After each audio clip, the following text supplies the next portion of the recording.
Chole પાલકનું tasty શાક બનાવવા માટે 150 ગ્રામ કાબુલી ચણાને ધોઈ ઓવરનાઇટ માટે પાણીમાં પલાળી રાખવા.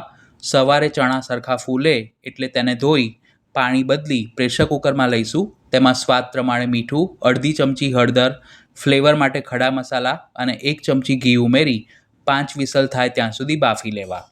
ટામેટાં, લીલા મરચાં અને આદુને મિક્સરમાં બ્લેન્ડ કરી પ્યુરી બનાવવી.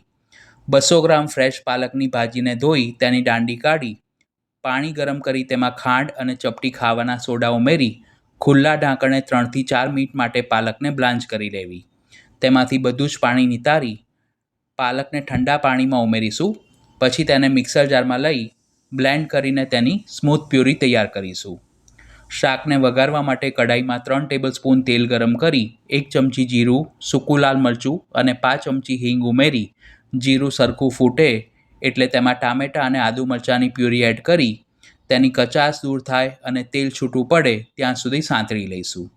તેમાં મસાલામાં હળદર, ધાણા જીરું પાવડર, તીખું લાલ મરચું પાવડર અને છોલે મસાલો ઉમેરી મિક્સ કરીશું. 1 ટેબલસ્પૂન કસૂરી મેથીને હાથેથી ક્રશ કરીને ઉમેરીશું. તેની સાથે તૈયાર કરેલી પાલકની પ્યુરી ઉમેરી મિક્સ કરી 2 મિનિટ માટે કૂક કરીશું. જે કાબુલી ચણા બાફીને રાખ્યા છે તેમાંથી તમાલપત્ર કાઢી જરૂર મુજબ પાણી અને આ બાફેલા ચણાને ગ્રેવીમાં ઉમેરવા. શાકના ભાગનું સ્વાદ પ્રમાણે મીઠું ઉમેરીશું. ચણાને બાફતી વખતે પણ તેમાં મીઠું ઉમેર્યું હતું એટલે અત્યારે પ્રમાણસર લેવું.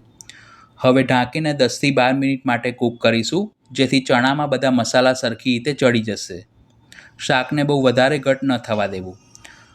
1 ટેબલસ્પૂન ઘી ગરમ કરી તેમાં જીરું, સૂકું લાલ મરચું, હિંગ, સમારેલું આદું અને કાશ્મીરી લાલ મરચું પાવડર ઉમેરી તૈયાર કરેલા વઘારને છોલેના શાક ઉપર રેડીને મિક્સ કરીશું. તો ગરમા ગરમ અને ટેસ્ટી છોલે પાલકનું શાક બનીને તૈયાર છે.